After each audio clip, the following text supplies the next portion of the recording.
Matapos ngang matalo ang Kobe Shinhwa pagdating sa set 1, dito naman sa set 2 halos dikitan nga ang kani-kanilang scores. Pero kahit sabihin natin na minsan lumalamang nga ang Kobe Shinhwa, hindi nga dito nagpapadaig ang Cherry Tigo. Cez Robles tinatapatan ng malalakas na spike. Ang Team Japan mukhang hindi nga nabablock itong si Cez Robles.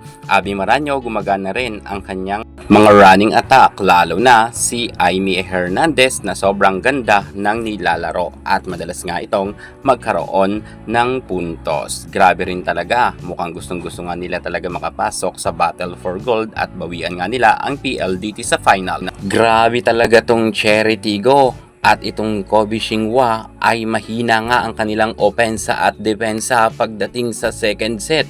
Kitang-kita naman ninyo, lumalamang talaga ng 3 puntos, 4 na puntos ang kupunan nga ng Cherry Tigo. Nakakangiti na nga ngayon ang mga players ng Cherry dahil nga sa kalamangan.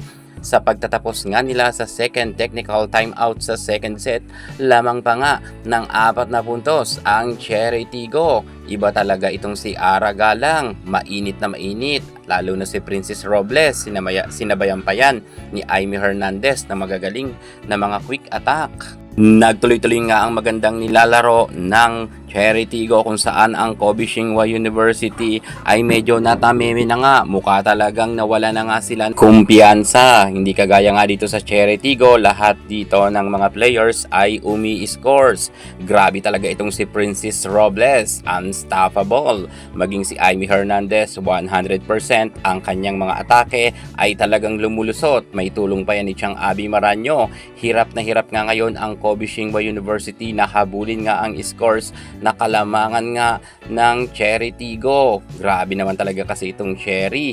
Maging si Ara Galang ay ayaw rin magpaawat sa scores. Pero sa tingin ko si Princess Robles talaga ang nagdala pagdating sa set 1 at sa set 2. Kasama nga ni Aimee Hernandez. Ang bilis matapos, easy win nga ngayon pagdating sa second set sa score na 17 at 25. Congratulations sa team nga nila Ara Galang.